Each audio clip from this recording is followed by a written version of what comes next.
त्यामुळे अंबेजोगाईतल्या इथं 3 पिढ्या दिसत आहेत. मी वीरेंद्रला सांगू इच्छितो की अंबाजोगाई हे आमची मराठवाड्याची कलेची राजधानी असं मानलं जातं. अजूनही संगीत, साहित्य आणि चित्र, नाट्य या क्षेत्रांमध्ये अंबाजोगाईने आजपर्यंत मराठवाड्याला भरभरून दिलेलं आहे. आणि आता विज्ञानाच्या क्षेत्रात देणारी ही पिढी आपल्यासमोर बसलेली आहे. तर यांच्याकडनं अपेक्षा अशी आहे की हा एवढा खटाटोप या पुण्यातल्या लोकांनी येऊन का केला आहे, तर पुढं चालून 15 वर्षानंतर 20 वर्षानंतर जेव्हा तुम्ही शिकाल तेव्हा तुमच्यापैकी कित्येक जण असं म्हणतील की आम्ही आमच्या लहानपणी शाळेमध्ये असताना जो किर्लोस्करचा वसुंधरा चित्रपट महोत्सव पाहिला आंतरराष्ट्रीय पातळीवरचा, ते बघून आमच्यामध्ये इतका बदल झाला की आमच्यापैकी इतके वैज्ञानिक सध्या राष्ट्रीय आणि आंतरराष्ट्रीय पातळीवर काम करतायत असं तुम्ही म्हणाल.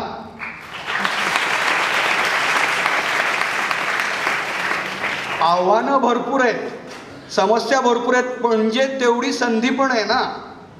तुमच्यासमोर तेवढी संधी आहे. तुम्हाला काय काय करता येईल आणि काय करायचं आहे हे जर तुम्ही मनात आत्ता घेतलं ना, तर खात्री बाळगा की 15 वर्षानंतर तुम्ही हे नक्की करू शकाल. आणि त्यामुळे आपल्या सर्वांच्यासाठी इतक्या कष्टाने 7 राज्यांमध्ये 25 शहरात वीरेंद्र चित्राव, किर्लोस्करचे लोक हे चित्रपट महोत्सव देतात. चित्रपट ही अतिशय अप्रतिम गोष्ट. कशासाठी माहिती आहे आपल्याला? दिसतं प्रत्यक्षात काय चाललं आहे, काय होणार आहे. आणि आता तर कॅमेरा सगळ्यांच्या हातात मिळतो, त्यामुळे तुमच्यापैकी काही जणांनी चित्रपट करायला सुद्धा हरकत नाही. तर ह्या सगळ्यासाठी आपल्याला हा जो अंबाजोगाईतला पहिला आंतरराष्ट्रीय चित्रपट महोत्सव पाहायला मिळतोय, त्याचं उद्घाटन झालं असं मी जाहीर करतो. आणि आपण सगळेजण मन लावून चित्रपट पाहूया.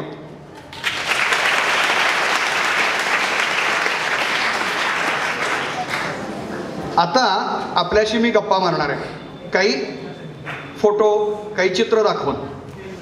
कंटाळा आला तर कुठेही सांगा, मी तातडीनं थांबवणार आहे. मला तुम्हाला बोर अजिबात करायचं नाही आहे. दुपारची वेळ आहे, उन्हाचा काळ आहे आणि कदाचित या सगळ्यामुळे जर तुम्ही थकला, कंटाळाला तर मी तातडीनं थांबणार आहे. पण नाही तर तुम्ही जर गप्पा मारल्यात तर मला ते आवडणारच आहे.